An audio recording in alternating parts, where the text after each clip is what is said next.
Zbogom, osnovna škola. Prvih 8 godina našeg školovanja provedeno je u osnovnoj školi.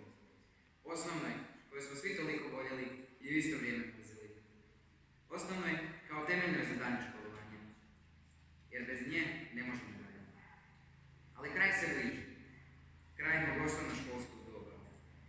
Kako ulazimo u posljednje tjedne školske godine 2020. i 2021. U tim žalostnim posljednjim tjednima vraćaju se sva sjećanja svih godina našeg dosadašnjeg školovanja.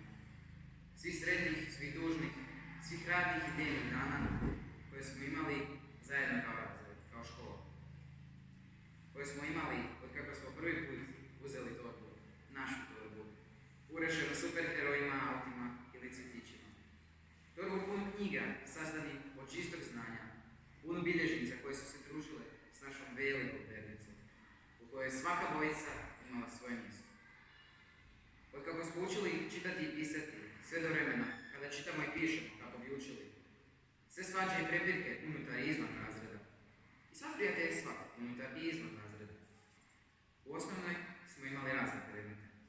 Predmete koji će nam puno koristiti u svakodnevnom životu, kao što je matematika, kao što su hrvatski, engleski ili njemački.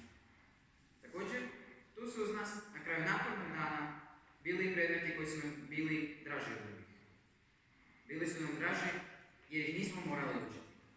To su bili nama najdraži likovni, glazbeni i tjelesna i zdravstvena kultura. Od početka pa do kraja osnovne škole sve se i svašta promijenilo. Godine 2013.